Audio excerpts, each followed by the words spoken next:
I knew the child, Ajoke, right from birth. He would lock her up in a room for months. I'm not telling you weeks, so months. She's his actual daughter.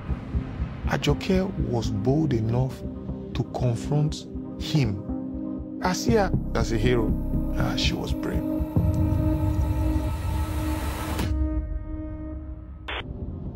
TB Joshua told me every 2,000 years, God sends a savior, that he is the next person in line now. The message about Ajoke was that she had terrible evil spirits that needed to be driven out.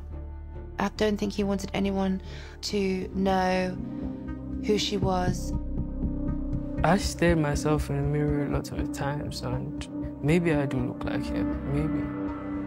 For as long as I can remember, I have been raised as TB Joshua's daughter. My existence as a child from another mother undermined everything he claimed to stand for. He hated her, and he punished her for being born. Her existence was probably the biggest threat to his reputation. I feel like, you know what, maybe I really don't deserve to be alive. There was a time in the disciples' meetings, he said that people could beat her. Anyone in the female dormitory could just hit her, and I saw people just walking in, just slapping her as they walked past. There was a particular time that I was very tired. So he started like shouting at her to get up, to get up, to get up. And there was another disciple there who basically took her and took her to the shower and whipped her with an electrical cord and then turned the hot water on. Put my head right on the hot water. I was screaming at the top of my voice, and they just let the water run on my head for a very long time. We're talking about years and years of abuse, consistent abuse, abuse that wasn't ending. What's her fault? What has that girl done? It pains me. She was still very young that time. Can you imagine how heartless we were?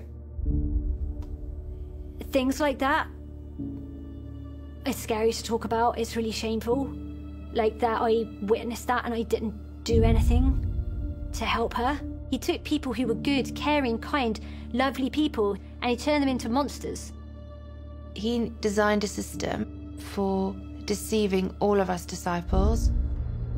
He would always ask you, when you come, did anybody see you? You'd be like, no, sir.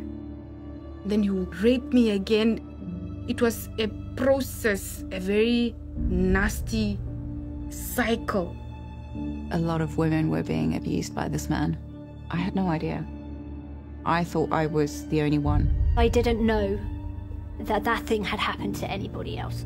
The God I was introduced to is evil. He's diabolic because this is the same God that would sleep with us. This is the same God that would beat us up. This is the same God that would manipulate us. You have no idea of what I went through.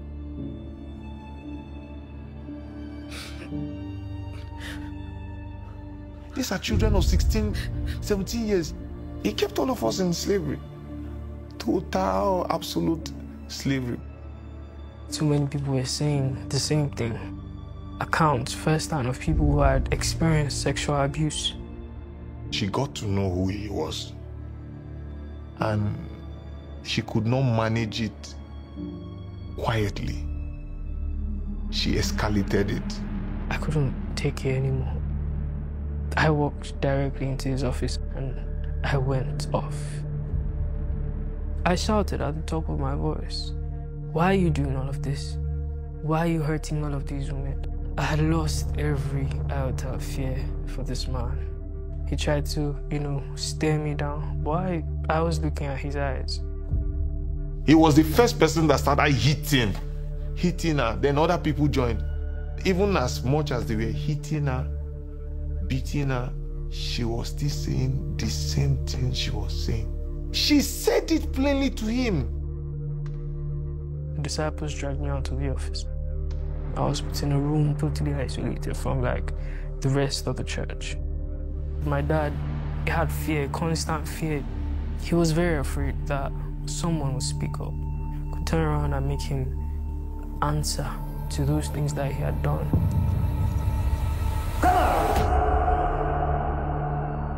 I wonder how I lived through that time, because they were hitting me with belts, chains.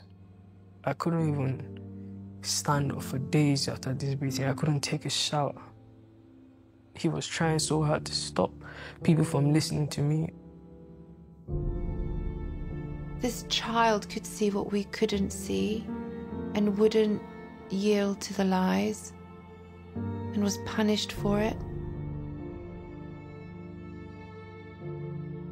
What matters to him was his reputation.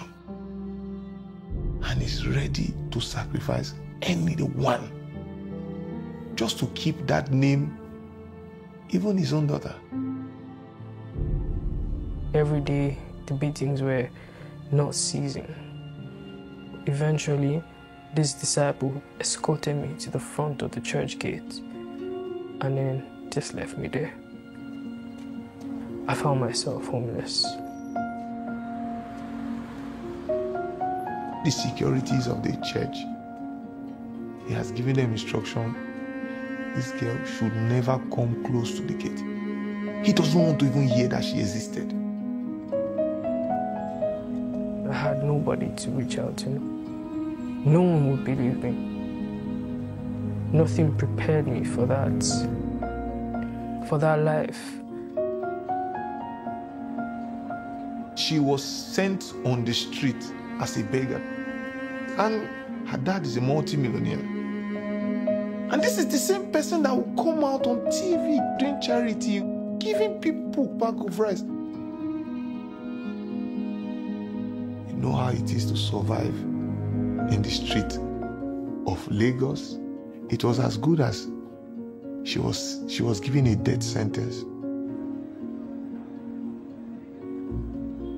He never loved people. He never cared for people. He was just an opportunist feeding on vulnerable young people.